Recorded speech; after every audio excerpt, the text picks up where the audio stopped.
Where Harvey really shines is we're purpose built for legal, and everything we do is built by lawyers and with lawyers. And so hopefully people see and feel the impact. Ideally, it allows more lawyers to be home for dinner, spending time with their family, and also spending time on things that they genuinely love to do. One of the things that resonates for me is most people didn't go to law school because they wanted to be redlining all day. They wanted to be doing really strategic, high impact work with really high integrity. And hopefully the advancements in AI and specifically Harvey allow a lot more firms and in-house lawyers to do that. Hi, everybody. Good afternoon, good evening, and good morning, wherever you are. Thank you very much for joining for another episode of the Boardroom Club. My name is Yossi Garmazi, and I'm joined also by a good friend of mine, Jason Wolf. Jason. Hi, everyone. We've got a great one coming up. So today we are in for a special show featuring none other than Katie Burke, Chief Operating Officer of Harvey, a company that revolutionizing how legal work is being done through AI, transforming complex legal workflows into faster, more accessible, and more scalable system for professionals all over the world. Harvey has raised more than $1 billion and most recently at $11 billion valuation. So it's incredible. Katie, thank you so much for joining us today. Thank you so much. I'm delighted to be with you both. I also need to have whatever coffee brand you're drinking because this energy is infectious. Oh, there you go. We got it, Jason. So speaking about energy, so before Harvey, which you joined recently, you were in Hubspot, the chief people officer, and even before that, you actually worked at Exos, working with pro sports team like the Red Sox.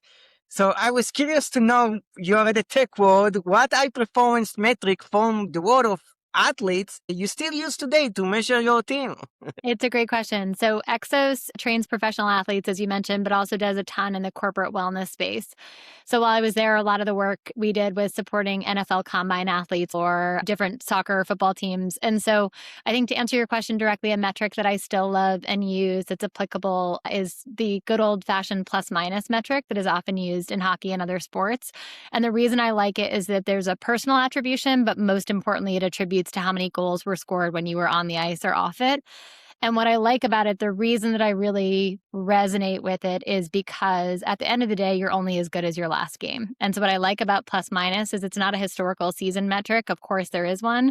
But part of what you look at is just in a given day, you're going to have some good games and bad games. And so what I like about it is it reflects kind of startup pace because the reality is you're only as good as your last game, your last outing. And so I like the recency bias and I like the mix of individual accountability with team performance. Definitely in sports, you're good as your last game. We saw a lot of actually manager in football, soccer specifically getting sacked only because they got like some bad results. So it's interesting to see your line of thinking on these ones. And okay, so you worked at Hubspot before, a very big company. You managed thousands of people as the chief people officer. But I was curious, many SaaS playbooks don't fully apply to AI native company like Harvey.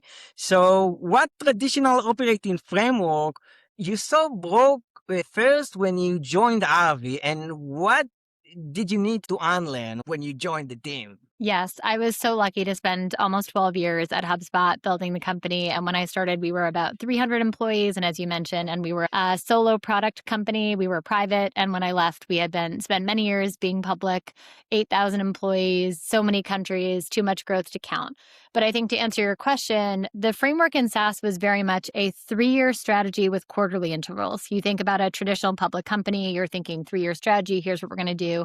And you're winning and losing based on what happens in a quarter. And if you're at an AI company, you really do a quarterly plan with weekly updates. So the time horizon has just completely shifted. And it's not incremental, it's transformational. And so part of what you have to do is almost think about your clock speed and rapidly adjust it. And so I would say the first thing that I had to throw out was what time horizons I thought were appropriate for pretty much anything. The second is a little bit more existential in nature. I think when you're building a SaaS company, you always thought about the long term. And to be clear, the long term is very important to Harvey, but you really thought about building a generational company. And you thought about your chances to build a generational company in, 3 to 5 year increments, because there was this sort of notion of like, let's build slowly and make sure we're making the right trade-offs.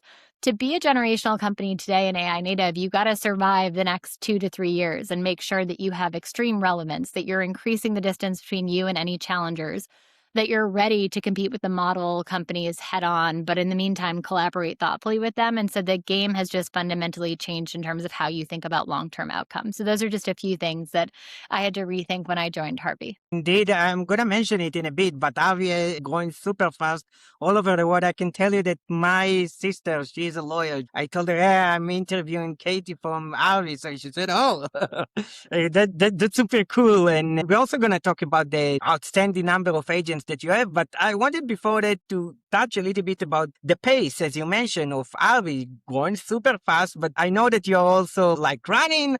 But do you see Harvey like long run, maybe extended sprint, or something like marathon on steroids? So I'll follow up with you separately, but to make sure I send something from Harvey to your sister to make sure we got to look out for the lawyers of the world. So please thank her for knowing of Harvey and hopefully admiring Harvey.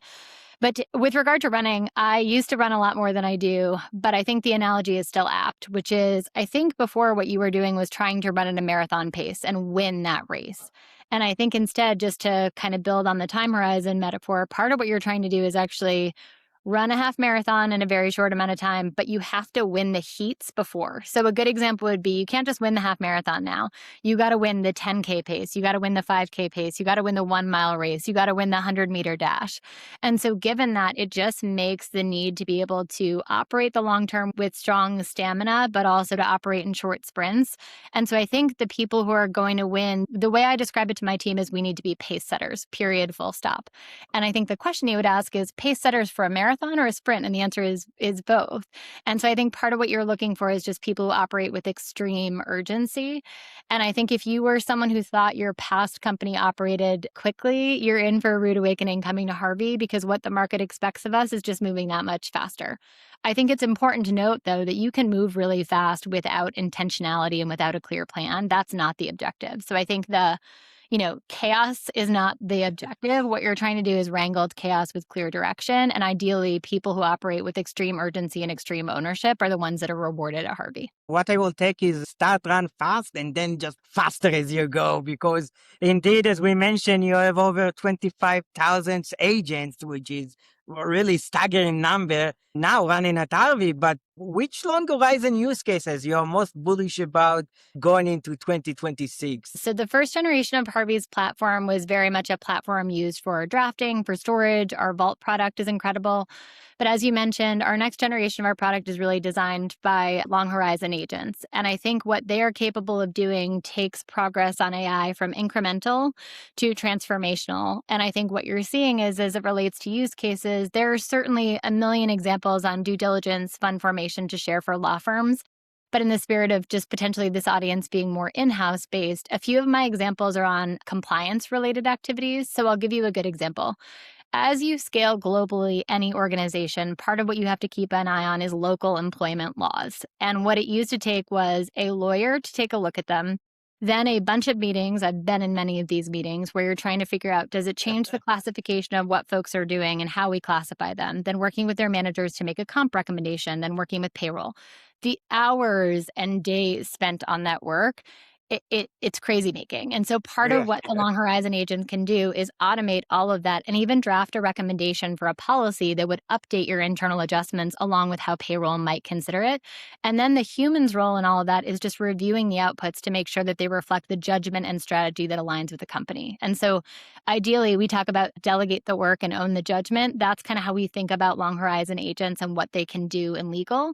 And it replicates a lot of the progress that we're seeing in fields like engineering. And so I think the ideal outcome is in a few months' time that the agents are working while you're asleep, while you're on the subway, while you're on your way to work, and that it's driving a whole lot of efficiency. And I think what you used to see before is people using AI to help with drafting or to help with redlining a memo. And those things are very important. But I think where Harvey really shines is we're purpose-built for legal. And everything we do is built by lawyers and with lawyers. And so I think hopefully people see and feel the impact. And I think ideally it allows more lawyers to be home for dinner, spending time with their family, and also spending time on things that they genuinely love to do. One of the things that resonates for me is most people didn't go to law school because they wanted to be redlining all day. They wanted to be doing really strategic, high impact work with really high integrity.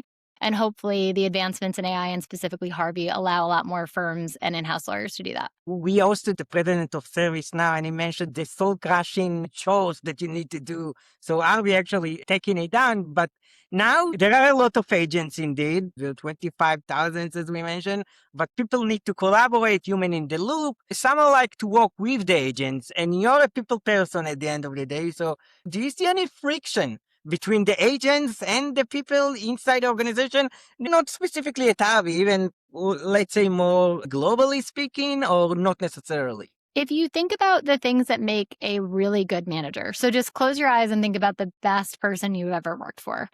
Typically, they provide really clear direction. There's no ambiguity in what they want. They also provide a level of empathy. They coordinate across the team so everyone is aligned, so there's very limited wasted work. The same is true of managing humans and agents. And so I think everyone is talking about what's different about managing agents and what's managing humans. I think what it comes back to is clear direction. So I'll give you an example. I was working the other day in Claude on something and I got stuck and I was frustrated and I was like, oh, I should have just done this myself. The problem wasn't the tool. The problem was me not giving clear direction and being clear enough what I wanted on the outcome.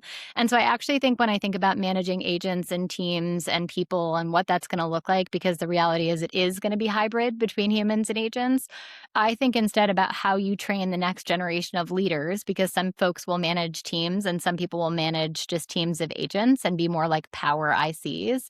The clarity of the direction and the operating with urgency and clarity on the outcome, I think are going to be what differentiate folks. Okay, so there are a lot of agents, but still Harvey is growing super fast, right? You're hiring a lot of people. So can you tell us how is your hiring philosophy in general? I mean, do you still use the structure hiring that you use in other like software and Hubspot even? Or do you need to do another structure because you're going super fast and people that maybe were junior after like 6 months in the job, they are actually senior relatively to others. So I think last summer, our VP of Talent, Maggie Landers, made an observation that I think really stuck with a lot of people at Harvey. So Harvey, long before I joined, was very customer-centric.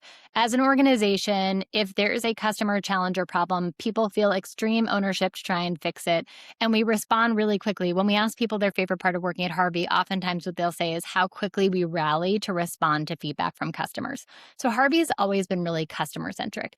Maggie's insight to all of us was on being candidate-centric, we were inconsistent. So it wasn't that we didn't care about the recruiting experience. It just, depending on what kind of day we were, if we were busy, I might be a little bit late. I might not remember, okay, Jason, which company were you at? And, just like, are we delivering a world-class experience? And her point was it was inconsistent, and I think she was correct. So what she and our recruiting team did was, number one, just build really clear playbooks for our recruiting team on how we recruit at Harvey. And that operationalized a combination of speed and quality. We are a leading company in this space. Our customers expect the best from us. So as a result, we need to have the best talent possible. And so we cannot drop the bar as we think about speed. There has to be a balance. But it's also imperative that we hire for values. So she added a values component to our interviews. So our values are simplicity, decisiveness, and jobs not finished. So we want someone who always wants to do better and more and is hungry for feedback. Those are things that are built into our interview process. And I think given, as you said, just the complete scale that we have to operate at. So for example, when I started, we were 300 employees in 2 countries, and now we're 800 employees in 13 countries. If you just think about that, and that's within a year and a half's time, you cannot be overly focused on perfection. You have to be open to, is this good enough and can we move fast? And so I think sometimes perfect can be the enemy of good. And in this particular case, the non-negotiables are making sure we don't drop the ball and have an incredibly high talent bar, given our expectations from our customers, but also that we make sure we're keeping high values. If someone doesn't have the absolute perfect experience and we don't have the perfect sell plan for each candidate, we have to be okay with that. And so we've spent a lot of work really investing in making sure we give a really strong candidate experience and have a strong playbook. And I think that work that Maggie and her team have spearheaded is really paying off in the talent caliber you see, but also in our employer brand in new markets like Munich and Dallas when we open. So it's all about keeping the brand as it should be, even though you're hiring, as you mentioned, from 300 to 800 people, which is phenomenal. And okay, so Katie, I want now to talk a little bit about the products of Harvey because it's interesting. You recently launched shared spaces to move legal work into real-time collaboration. But can you share more about these specific product announcements and how does it work and change the way in-house teams actually collaborate or handle complex legal matters inside the organization? I'm so glad you asked. Harvey has 1,400 customers in 60 countries, and we built our business around law firms, but our fastest growing business is actually selling to in-house teams. And one of the most important problems in legal is how do those two organizations intersect? So for example, when I was at Hubspot, you'd think about how do I work with external counsel and how do I organize my files in a way that makes it easy to collaborate? And the same is true of every in-house team. And law firms are trying to solve this problem too. But in addition to collaborating between in-house teams and law firms, even internal teams are trying to figure out how to collaborate. So a good example is the compliance example I shared before on long horizon agents. Part of what we have to figure out is also just how do you collaborate internally on documents with different permissioning, and how do we make sure everyone has access at the matter level and make sure that security and privacy are paramount. So shared spaces allows in-house teams and law firms to collaborate, but it also allows in-house teams. Many of our in-house teams are massive. It allows them to collaborate between jurisdictions, for example, on things that are highly sensitive without having to worry about security and privacy. So the reason that I'm super excited about shared spaces is everyone talks about how legal is going to change. And of course, it absolutely is, and AI is going to be a part of it. But part of what our job, and I think Harvey is uniquely positioned to do, is help accelerate not just the progress individually in both those work streams, but how it happens in practice. And I think when you see one of my favorite videos is the GC of Deutsche Telekom, Claudia Juncker, is a longtime Harvey customer. And her case study video talking about shared spaces basically said going back to operate the old way would be like taking a horse to work. And I think about that as just like such a powerful analogy. And so once you share with people how they can collaborate in shared spaces, they don't want to go back to the old way. And I think it's one of the most exciting surface areas in the Harvey product. It's a whole new world for legal indeed. And another exciting partnership that you announced was with Torys this week, and you're adding more and more FDE and even consultants to Harvey. But I wanted to ask you, does this signal a future where Harvey is less self-served and more deeply embedded inside the legal engineering team? So not necessarily. The short answer is yes. So first, I can't talk about Torys. We're so proud to have Torys as a customer, but I also grew up in Canada, so I would be remiss to not mention Davies and Gowling and Torys are just a few of the firms in Canada that rely on Harvey, and we're so proud to have them as partners. We have a great office in Toronto that's growing and a presence there more broadly. So we're very honored to have Torys as a customer, and they join a growing chorus of Canadian customers, which we're delighted to have. But to answer your question directly, we are absolutely providing an incredible technology in what AI can do for lawyers. But we are also ideally the trusted advisors for how to drive this change within companies. So oftentimes people are not just saying, do you have a tool that can do this, but do you have a team that can do this? So we are hiring more, not just former lawyers to help with change management, former consultants, people who have been architects of change in organizations and really have that skill set to drive people up the adoption curve and partner with law firms and in-house teams. And so Torys is a great example of that, but also a bunch of in-house teams building out our custom solutions, I think has been really exciting for our legal engineering org. And I think ideally what we want is to offer options where if you want to do it yourself, Harvey can help you do that with our platform. But if you want help moving faster, we need to be the accelerant that helps you get there. And so we are absolutely hiring people that help do that. And ideally, we have more customers who can kind of take two forks. If they want to do it yourself, we will happily enable you to do that.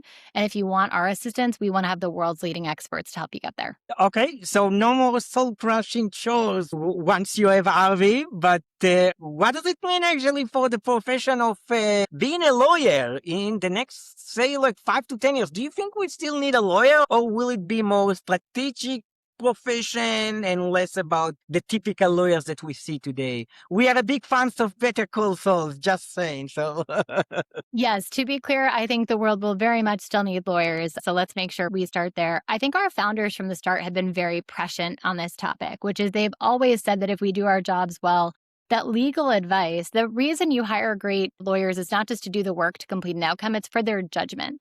And so I think that judgment is going to become more and more valuable. And ideally, lawyers are spending more time on that advice versus kind of the drudgery of sending emails back and forth. And so I think there absolutely will still be lawyers. Their day-to-day may look a little bit different, but one of the things we've talked a lot about is, for example, how law firms can create a compounding advantage with AI. So a good example would be, we have a Harvey customer, Pearson Ferdinand. They're very explicit about the fact that they have all partners. They focus mostly on partners, and then they use AI to do a lot of their associate work. So when you are hiring them, you're getting great level strategic partnership and expertise from them. That's an interesting model. We're seeing more people monetize new business units differently and use AI to create new revenue streams for the firm. And so I think what you're seeing is the people who are the most willing to change and rethink things are actually accelerating their growth. And I think we'll see more of that. And so I think part of what you'll see is lawyers will become more valuable over time, but also what you'll see is some of the grunt work that goes on below the surface, they'll find ways to be smarter about it. I agree, because when you think about similar technology advancements in the past, so all the time people think, oh, there will be less job, but interestingly enough, there will just like being more jobs, because same as with lawyers, okay, so you do less of the chores, but more other things that you couldn't maybe get to before, or you maybe just like have a few minutes or hour in a day. Katie, one last question before I pass Yes. the mic. There has been an ongoing debate about the foundational model company like Harvey that changed the game. But do you think foundational model provider eventually absorb use cases, or do you think companies like Harvey actually has advantage for the long term to be innovative in the space? The model companies are doing incredible work, and what's possible with what they're doing is incredible. So, for example, we just announced on the Harvey blog the newest Anthropic model. We're very excited to bring that to our customers today. And so, just first want to start with the improvements they're making are improving daily work at Harvey and for all of us, which we're very grateful for. I still think there is massive room in the market for purpose-built legal tools, and the reason for that is the following. When you see something that is built by lawyers for lawyers, lawyers have very specific tastes on how they want to do things. And so I think just when you see the difference between, for example, an agent that is built by one of our lawyers at Harvey who's done this type of work before, you see the difference in quality. But also, we understand implicitly the security and privacy permissioning that is mission critical to get right. And that can't just be general purpose. It has to be at the matter level, at the firm level. It has to be really considered, and you really need to know the industry to do that. And then third is we test all of the outputs specific to legal. So Big Law Bench, which is something we published from the start, tests every model on specific legal tasks, and we've been transparent about those outputs. And so I think what you'll see is organizations relying on companies that really understand what they need and have considerable research, change expertise, deep knowledge, and then the best outputs. And so that's where we plan to compete and play. And I think Harvey has a huge opportunity ahead of us. I do think we need to move fast. So we're feeling the urgency to make sure we're delivering on our customers. But I think there is considerable room for vertical AI, particularly in highly regulated industries.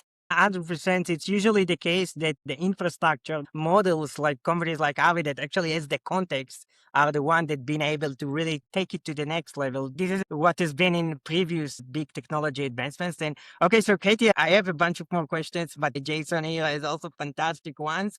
So Jason, without further ado, the floor is yours. Take us home. Thanks, Yossi. Katie, it's been fascinating so far. So I want to pivot into a bit of AI prognostication, if that's all right. So we obviously see the power of the frontier models, and I'd be curious to hear how you think about yourself in relation to them. But if you had to predict in 10 years, which is probably the 100 years of of the past, what do you think successful AI companies will look like? Is it something more akin to software companies, but just with much more efficiency and then each employee using agents? Or is it really focused on specific verticals? I think here you could touch on the frontier models. Or lastly, is any other types of organizational forms that we haven't considered? I think the short answer is we don't know. And I think anyone who says with definitive certainty that they know what an organization has looked like in 5 years, good for them. That's not going to be me. What I often say is I like to think I'm good at picking founders who are good at seeing around corners. I actually don't think it's what I am best at. I think I'm really good at operating against that vision. I don't think crystal balls are my forte. But I'll tell you a few things that our founders feel strongly, so I'll happily share their opinion on this. Winston and Gabe believe that there will be fewer, multi-thousand person organizations. So if you're a small startup like Harvey, we're obviously growing really fast now and we need to hire. But part of what you'll see is more efficiency in the business. And so you will see, for example, fewer managers managing 14 people at a time, and instead a combined team of managing people and agents. Ideally, that's a whole lot more efficient. So for example, doing the same amount of work that's currently done by 12 people by a much smaller group of people combined with agents. I do think from a talent perspective, though, there's this conversation that it's going to be ruinous for talent. I think it makes the most valuable talent more valuable on the market to a company. And I think what you'll see is the most talented individuals with the highest kind of urgency and agency, as I mentioned earlier, will get more valuable. And then I think to your final point is if you're not using these tools and getting really good at using them to not just, complement your daily work, but to replace daily rote tasks that you no longer need to do, I think that's the biggest threat. And so you'll see people who are eager change adopters really rewarded for that willingness to change how they work. And so I think what we see, contrary to popular belief, the most avid Harvey users aren't always the junior associates. In fact, one of my favorite examples is a 72-year-old immigration lawyer who he was like, hey, I see the writing on the wall. I want to figure out a different way to do it. And so he's kind of helping drive change within an organization. And you're seeing managing partners do the same thing. And so I think what I hope is rewarded is an appetite for growth and a growth mindset. And I think you'll see that in the market overall. And as far as how companies operate, I think what you'll just see is everything about the traditional company will be challenged. And I'm actually excited for that. I think it'll be an opportunity to reinvent. No one, to my knowledge, grows up and says, I always wanted to be a middle manager. So there's all these headlines about how things are going to go. I think our obligation as leaders is to figure out a new talent pipeline that rewards incredibly adaptable individuals and creates great places for people to work in the new environment. But I think part of what we have to do is be willing to break up with some of the things that got us there. And so I have no idea what the companies are going to look like in 10 years. But I can tell you that the folks who will be rewarded most are the people who are most open to changing their mindset on what a great company should look like. I think that's 100% true. We can't predict, but we know change is inevitable. I'm curious if you could just elaborate about this service-as-a-software model that you've spoken about elsewhere. Maybe you could just spend a minute and touch on how Harvey has honed that playbook. So I think a few years ago, people bought AI tools and they sort of kind of turned them on and hoped people would use them. And I think not surprisingly in the change adoption curve, what you see when that happens is you get the early adopters and then you see massive drop off in terms of organizational change. And so what we hear law firms and great forward-thinking enterprises alike calling us to say is we want Harvey the tool, but then we also need help driving input by practice area. So a good example just that's unique to law is litigators want clear different use cases than transactional lawyers, than employment lawyers, for example. So part of our job is to build a change management team that can deliver custom trainings by practice area in the language in which they're operating. So for example, in Madrid, the fact that we have an arbitration partner leading the office there and help open is quite valuable because not only can he deliver trainings in his native Spanish, but also can be super helpful in terms of helping people understand how to use Harvey for arbitration. And so that's the level of granularity we need to get. And then part of what people want to know is what are other companies doing that's working? And so part of what we have to do is share best practices, make it easy for people to learn from both the opportunities and mistakes of others. And so part of our community initiative is really investing there. And then we have a program called Harvey Academy. It provides free certifications. You don't need to use Harvey to get certified, but we want to make sure that everyone who wants to learn how to change and progress with Harvey can do so. So we've invested in resources that are available both to customers and non-customers alike that help move people along that change curve. And then we're hiring wonderful people who can do in-person and virtual trainings to help people manage that change. I think everyone is talking about AI. No one is talking about the fact that from a distinctly human perspective, change is really hard. And just acknowledging that sometimes and helping people navigate it is incredibly important. And part of what we want to do at Harvey is help people with both. Incredible that you're making those investments and being long-term in that regard. So if we could switch a little bit to some more personal reflections. So I hope it's not embarrassing, but you've spoken previously about bombing the LSAT and how that was somewhat of a sliding doors moment, stepping into a new world all of a sudden, like in the movies.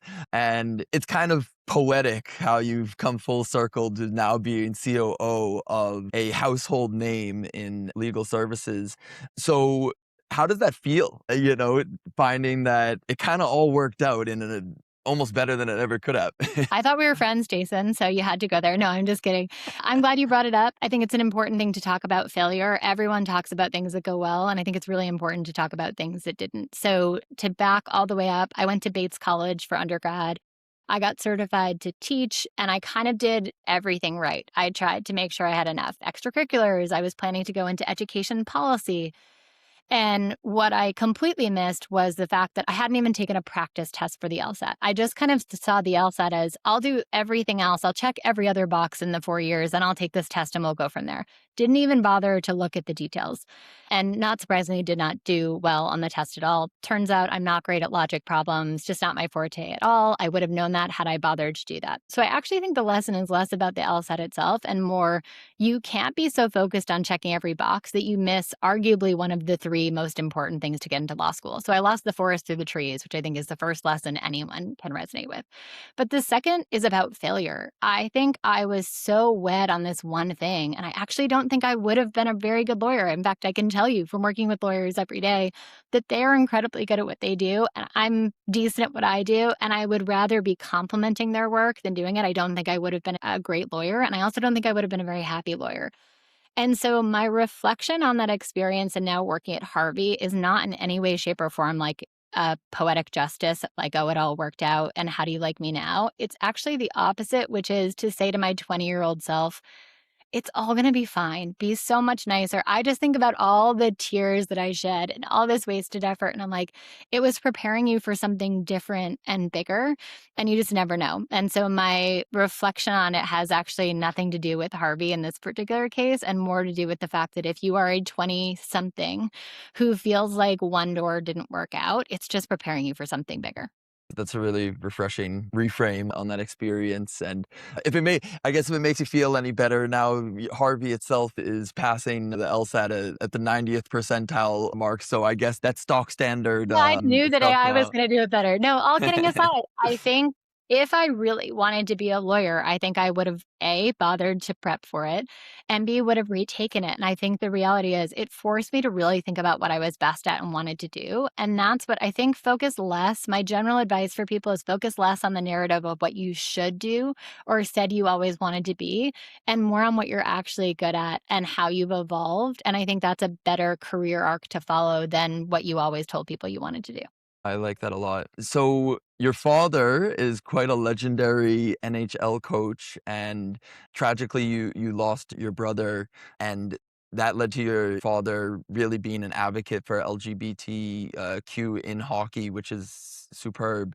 And it's interesting to hear you say things like leadership not being a popularity contest, because whether it's in the NHL or it's in a company as well known as Harvey, you're going to be scrutinized and you're not going to make everyone happy. So how does this toughness that your father brought in the NHL, how have you channeled that into your own work and ethos? Yeah, for those not familiar, my dad, Brian Burke, won a Stanley Cup with the Anaheim Ducks, was a GM for many years, then did some media work, then did some work with the PWHL to help women's hockey. And he was known for truculence, was sort of his brand. And the picture that was up in his office was of him after a particularly tough fight with blood running down his face. And so you can imagine the archetype of who my dad was and what he represented was absolutely tough. And so I think, as you mentioned, growing up with a dad working in that industry, you learn to have pretty thick skin because you learn that, for example, the media is not always your friend in terms of how they're covering things. You go through tough times. I watched him win a lot of games. I also watched him come home after a lot of losses. So you learn a little bit about kind of bouncing back and resilience. But as you referenced, Jason, the thing I'm most proud of my dad for had nothing to do with being on the ice and actually has nothing to do with, well, it's being tough in, I guess, a different kind of way, which is to say after my younger brother, Brennan, came out, my dad supported him him very publicly and privately. And then after my brother passed away tragically in a car accident, he and my entire family rallied around this notion of you can play, that any athlete, regardless of their sexuality, gender, any sort of background, should be able to play in sports. And so for me, one of the takeaways is like, people pay attention to your professional accomplishments.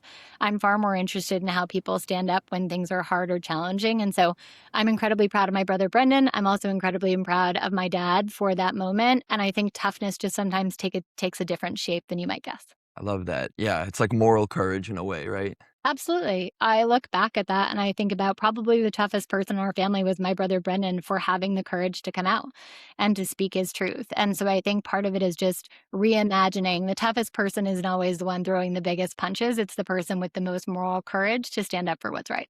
Incredible. Well, it sounds like your father was quite a mentor in your life, but is there anyone outside of your family who's had a outsized influence on you? So my mom's mom, my grandmother, she started out as a school psychologist, and then she realized that she wanted to do real estate. And one of her pieces of advice to us growing up was sort of like, don't let anyone put you in a box. And so I think if you look at my career arc, you would kind of say like, these kind of make sense, these don't. And so one of the things that she was really passionate about and still is for example, a few years ago, she's like, Katie, I'm taking a class. I was like, what's the class on? She's like, Middle East history. I just didn't know enough about it. And so I decided to sign up for it. She built a senior Olympics in my hometown of Canton, Massachusetts, just to get senior folks more active. And so I think she's been someone who her whole life is like, if you want to do something different, just do it. Don't ask for permission. And so I would say my grandmother has been someone who's been a big influence on me. And then professionally, JD Sherman, who is our former COO at Hubspot, he was someone who taught me a lot about integrity, but also he is really, really, really good at his job, but he has the best sense of humor of anyone I know. And so when he was addressing the company, he was really thoughtful and insightful and smart, but he was also really funny and relatable. And that's something I really try and emulate and learn from him. It doesn't always have to be that serious. I get a very relaxed feeling personally in chatting with you, so I think you've channeled his wisdom well. Do you have any advice for founders? Nowadays, I mean, how much of your day-to-day does it take to be a board member? Yeah, so I think my first piece of advice, I don't think everyone should try and be a founder. I think founders are very much glorified in our culture, and they should be. It's really hard to found a business and start a business. But I also think you can be a great operator without being a great founder. So my first advice is just you don't always have to be a founder to be a great entrepreneur or leader or operator. For founders at this very moment, I think it's just operate with extreme urgency and bias for action and pick a really unique space. Don't try and be like people use the Uber for. Don't try and replicate what everyone else is doing. Try and find space. Part of the reason I think Harvey was so successful was no one believed that lawyers would be on the frontier of adopting AI faster than other kind of career arcs. And so I think Winston and Gabe had a counterintuitive idea and it really worked. So picking a counterintuitive idea, I think is critical. You mentioned board work. So I was lucky enough to be on the board at Paycor, previously a public company, sold to Paychex last year. And I think what's interesting about if you are an operator, your job is to be so in the details and to execute at a high level. If you are a board member, your job is the exact opposite. It is not to be an operator. It's to think long term around what's right for investors and to give advice and counsel, but also then to stay out of the way. And so I think learning to be a great board member is actually extremely different from learning to be a great operator. And if you're a founder thinking about building your board, I think you want to think about not just hiring the best operators, but the people who can give you the best advice around your blind spots. You want people who can tell you what you maybe haven't considered rather than, can give you some hard truths also, right? So life outside of work, could you give us a little sense of when you clock off for work, what hobbies or passions help you disconnect and recharge? At Harvey, every day I make a lot of decisions, and I feel like I always have to be thinking about the numbers and inputs and outputs. So I love to work out, but I like to go to classes so I don't have to think about anything. Someone else picks the music, someone else picks the programming. And so I love going to workout classes, and I try and do that on the road when I can, alongside going for runs, although it's slower and fewer miles these days. And then I still love reading physical books, so I love finding a great bookstore. And so I'm often, when I'm in New York or traveling on the road, often trying to find a great bookstore as well. Those all relate to me too. An extinct thing called a book. What's this artifact? I have just one last question for you here. If you were not working at Harvey, what do you think you would be doing today? Totally different. Give me a wild card type of response. I got certified to teach eighth graders, and I taught eighth grade English my whole time when I was at Bates, and I loved it. Teaching the outsiders to a bunch of 13-year-olds is so much fun. And so I think I would go back to some level of teaching, which I always thought I would get back to. But then an alternative answer of something I've never done before is running a stationery store, something completely and totally different. I would run a low-key stationery store. I think it'd just be fun. I love when everything is going digital and AI, I still love getting or sending an old school letter. And so I would run a stationery store. Nice. Probably more impactful now than ever. So I love it. Little hard to make the unit economics work, I think, but I think Ma- there's a ma- reason. I think I'll be at Harvey for yes. a while I figure out the unit economics that might work great. Hey, keep dreaming, keep dreaming. And one day you can launch a stationery store. I guess one quick tack on, you don't feel obliged to elaborate too much. Who would you have coffee with if you could have it with anyone, dead or alive? I mean, I think everyone loves to give a lofty answer for this. I think right now my answer would be Tina Fey. I love her sharp wit. I love that she seems to be always ahead of the curve on creative outputs. So I think it would be her or Beyonce. And I think if we go with a more serious answer, I'm happy to come up with that. But I think it's always nice to hear when people just give a more human answer. And I think it would be Tina Fey or Beyonce. I love it. Hey, we got to stay inspired, right? And all right, I'm going to pass to Yossi. Thanks for fielding all those questions, Katie. Thank you, Jason. So, Katie, one last question. What is your favorite movie of all time? Is it Moneyball? I know you mentioned the Red Sox or something else. So, funnily enough, it's not. I get made fun of in my family. So, I have a hard time. Ironically, I love books. I have a hard time sitting through movies.